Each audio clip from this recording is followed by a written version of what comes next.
শখের কোনো শেষ নেই। মানুষ তার শখের জন্য কত কিছুই না করে। কেউ বুর্জ খলিফার টিক্কিতে চড়ে জাম্বুজেদের সাথে সেলফি তুলে, কেউ বা আবার লস ভেগাসে গিয়ে নিজের ভাগ্য পরীক্ষা করে।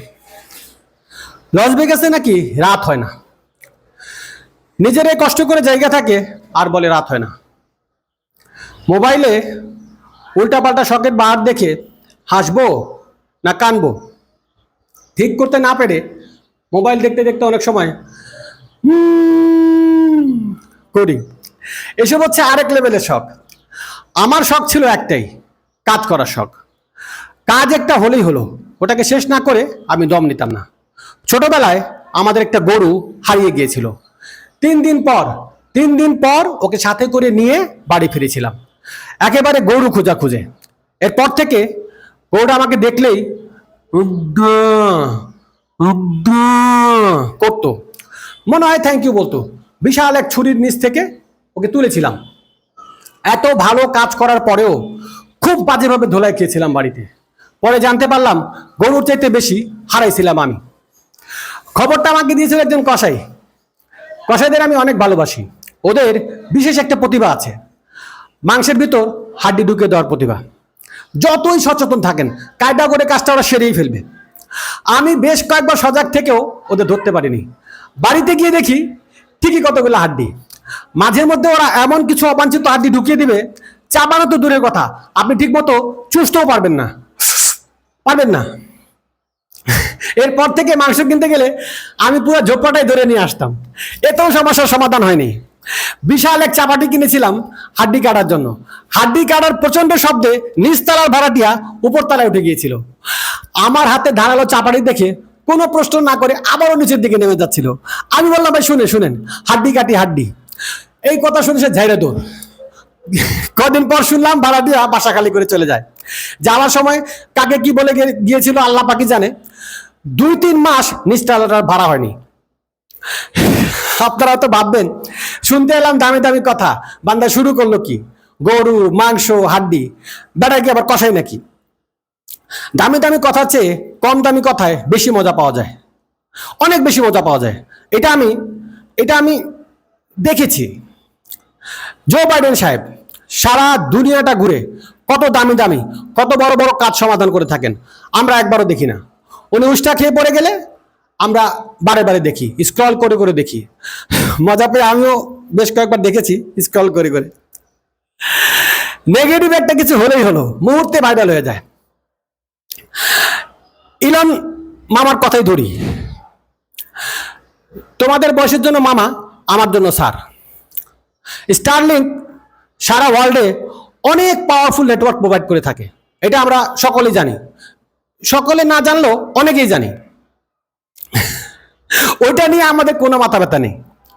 স্টারলিংক ছিঁড়ে গেলে আমাদের কানে যখন আসবে, আমরা যখন শুনবো, অনেকে আকাশের দিকে তাকিয়ে বলবো, ওয়াও স্টারলিংক ছিঁড়ে গেছে, ইলন মামা তো মহা টেনশনে। আমাদের কোন রকম লেনা দেনা না থাকলেও আমরা এখান থেকেই পেরেশান হয়ে যাব, ইলন মামা টেনশনে। কারণ নেগেটিভ নিউজ, নেগেটিভ কিছু একটা আমাদের মস্তিষ্কে খুব পাওয়ারফুল ইমাজিন ক্রিয়েট করে। বিষয়টাকে ভাবতে আমরা বাধ্য হয়ে যাই। বিল গেটস সারা ওয়ার্ল্ডে উনি খুবই রেসপেক্টেড পারসন, আমরা সবাই জানি। উনি যখন ভারতে এলেন, দেখলেন ভারতের সাধারণ জনগণ ওনাকে চিনে না। উনি ইন্ডিয়ায় ফুটপাতে চা খাওয়া শুরু করলেন। 1 কাপ চায়ে সাধারণ সবাই ওনাকে চিনে ফেললো। এটা পজিটিভ নিউজ হলেও নেগেটিভ নিউজের চাইতে অনেক বেশি পাওয়ারফুল। নেগেটিভ নিউজ শুনে অন্য কেউ মজা পায় কিনা জানি না, ইদানিং আমি বেশ মজা পাচ্ছি, আর এটা নিয়ে বেশ বিপদে আছি। এই তো কিছুদিন আগের কথা, কারো সমস্যার কথা শুনতাম, সাধ্যের মধ্যে থাকলে সাথে সাথে, সাধ্যের বাইরে থাকলে ব্যবস্থা করে সমাধান করতাম, ব্যারিস্টার সাহেবের মতো। এখন তো ওনাকে পাই না। ইদানিং কারো সমস্যার কথা শুনলে আগে মজা পাই, সমাধানের চিন্তা পরে। আমার টনক নড়লো সেদিন, খুব কাছের একটা স্যাড নিউজ পেলাম যেদিন। উপরে উপরে সান্ত্বনার বাণী দিলেও ভিতরে ভিতরে বেশ মজা পাচ্ছিলাম। ভাবলাম কেন, দেখলাম হুদাই, একে তো স্যাড নিউজ, দ্বিতীয়ত মজা পাওয়া, তারপর আবার কোনো কারণ ছাড়া। ভাবলাম সমস্যা তো একটা হয়ে গেছে, চলে গেলাম ডাক্তারের কাছে। ডাক্তার বলতে মানসিক ডাক্তারের কাছে। উনি আমার সমস্ত কথা শুনে বললেন, আপনি এখন সম্পূর্ণ সুস্থ আছেন, আপনার সমস্যা ছিল আগে। পরে জানতে পারলাম আমি সমস্যা নিয়েই দীর্ঘদিন ধরে ছিলাম। প্যারা গেছে বাড়ির লোকজন, আমি তো টেরও পাইনি। বড় বড় কথা ঢুকে গেলাম। কোথায় জেনেছিলাম? কাজ করার শখ। মায়ের করা হুকুম ছিল এসএসসির আগে কোথাও কোনো কাজ করা যাবে না। মায়ের হুকুম তামিল করা ছাড়া দ্বিতীয় কোনো অপশন আমার কাছে ছিল না। শাসনের কাজটা মা নিজের হাতেই করতেন। আমাদের রান্নাঘরের বেশিরভাগ জিনিসপত্র ভাঙাচোরাই থাকতো, ডাল ঘুটনি, বেলুন, চামচ। অনেক সময় দরজার ছিটকিনি বন্ধ করে পিটাইতেন যাতে কেউ ছুটাইতে না পারে। স্কুলের পড়া শেষ করে ফ্রি থাকতাম, বাবুল ফুলাইতাম। বাবুলটাকেও খুব যত্ন করে ফুলাইতাম। আগেটার সাথে পরেরটা কম্পেয়ার করতাম। আগে কয়টা বাবল বের হলো, কতক্ষণ পরপর ফুটলো, পরে কয়টা বাবল বের হলো, কতক্ষণ পরপর ফুটলো, এগুলি করতাম। মায়ের হুকুম, কাজ করা যাবে না। কাজ করা না গেলে কি হবে? সমাজ সেবা তো করতে পারবো। পাশের বাড়ির মুরব্বীর রানের উপর বড় একটা বিস্ফোরা উঠেছিল, গালায় দিছিলাম আমি। মুরব্বীটা এতই আরাম পাইছিল যে সারা গ্রামে আমার মার্কেটিং করে বেড়াইতো। 12-14 বছর বয়সে 20 মাইল দূরের থেকে রুগী চলে আসতো বিশাল বড় বড় বিস্ফোরা নিয়ে। আমি ওই বয়সে ফোড়া কেটে টাকা ইনকাম করতাম, আর বাড়িতে অনেক সম্মানও পাইতাম। দুদিন আগেও মা নাকে হাত দিয়ে বলতো হিট কর হিট কর, আমি করতাম। মা এমন ভাবে ঝাড়া দিয়ে ফেলতো, আর আমি যখন একা একা মুছতাম এমন ভাবে টান দিয়ে মুছতাম, লম্বা একটা লাইন পড়ে থাকতো, লম্বা একটা দাগ পড়ে থাকতো মুখের উপর। ওই বয়সে আমি এত সম্মান আশা করিনি। এসএসসি পরীক্ষা কোনো রকম ভাবে দিয়েই কাজ করা শুরু। কাজ করে আমি ছিলাম মহা আনন্দে, আর আমার কারণে প্রতিষ্ঠানের মালিক ছিল মহা বিপদে। আমার কাজ, ওদের সবার কাজ ঠিক মতো শেষ করেও আমি ফ্রি থাকতাম। প্রতিষ্ঠান আমাকে মাসের শেষে টাকা দিয়ে থাকে, মানে বেতন দিয়ে থাকে। আমি কাজে ফাঁকি দেই কি করে? ওয়ার্কিং আওয়ার ছিল 8-10 ঘন্টা, আমি কাজ করতাম প্রায় 24 ঘন্টায়। মালিক মাথা খারাপ করে আমার বেতন বাড়িয়ে দিল 3 গুণ। ওরা যে সমস্ত কাজ বাদ দিয়ে দিত ওগুলি করে আমি আমি আয় করতাম প্রায় 10 গুণ। দুটা লাইন বলি, একটা বীজে একটা জঙ্গল, ঠিক মতো খালি পুইতা দেখ, দেখা দেখা যাইস না মইরা, কিছু একটা কইরা দেখ। আমরা কিছু একটা শুরু করলেই হিডেন অনেক কিছুই আমাদের সামনে চলে আসে। আমার স্বপ্নটা বেশি বড় ছিল না। টাকা পয়সা হাতে আসলে বাড়ির কাগজপত্র ঠিক করব আর কিনবো রঙিন একটা টিভি। 3 মাসেই স্বপ্ন পূরণ হয়ে গেল। সবকিছু ভালোভাবেই চলছিল, সবকিছু খুব ঠিকঠাক মতো চলছিল। আমার বয়সটা খুব দ্রুত বাড়ছিল, উঠতি বয়স যাকে বলে। উঠতি বয়সে আমাদের সকলের সাথে কিছু না কিছু হয়ে থাকে। আমার সাথেও হয়েছে। প্রথমবার যাকে ভালো লাগলো তার বয়স ছিল আমার চেয়ে 3 গুণ। দ্বিতীয়বার যে আমাকে ভালোবাসলো তার বয়স ছিল আমার চেয়ে 2 গুণ। প্রথমটা বেশি দিন টিকেনি, কারণ কারণ সেটা আমার ভুল ছিল। দ্বিতীয়টা লম্বা সময় টিকেছিল, ওইটাতে আমার অনেক বেশি লাভ ছিল। ভুল কার ছিল সেটা বলা মুশকিল, ভুলভাবে হোক আর ঠিকভাবে হোক। ভালোবাসা পেয়েছি ভরপুর, এত ভালোবাসা পেয়েছি যে ভালোবাসার নাম শুনলে আমি পালিয়ে যেতাম। দুটা লাইন আবারও বলি, করি করি দেরি করি আর কটা দিন পরে করি, সময় থাকতে যার জ্বলে না, সময় গেলে তার চলে না। বিপদ বুঝতে পেরে আমি জিমের ভিতর ঢুকে গিয়েছিলাম। জিমে কিছুদিন থাকার পর আমার স্বপ্নটা আর একটু বড় হয়ে যায়। ফাউন্ডেশন দিয়ে বাড়ি, আরেকটা মেডিসিন দোকানের মালিক হইতে হবে। এবার আমি মাথা খারাপ করে চলে এলাম ঢাকায়। ঢাকায় এসে 3 দিনে ভালো একটা জব পেয়ে গেলাম। এইবারও জব করে আমি ছিলাম মহা আনন্দে, আর আমার কারণে প্রতিষ্ঠানের মালিক ছিল আরো বেশি আনন্দে। ডে নাইট মাল্টিপল অপশন থাকার কারণে আমি খুব ভালোভাবে সেট হয়ে গিয়েছিলাম। ওই লাউ আর ডাল রান্না করলে যেভাবে সেট হয়ে যায় না, ওইভাবে সেট হয়ে গিয়েছিলাম। 24 ঘন্টা শুধু কাজ আর কাজ। শীতের 2-2.5 মাস আমি গোসল ছাড়াই থাকতাম। অ্যারোসলের গান খুব পছন্দ করতাম, ওটাই বডিতে স্প্রে করতাম।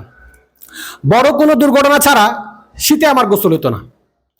শীতে কোনো দুর্ঘটনা ঘটলে খুব ভয় পাইতাম, ঠান্ডা পানি দিয়ে গোসল করতে হবে।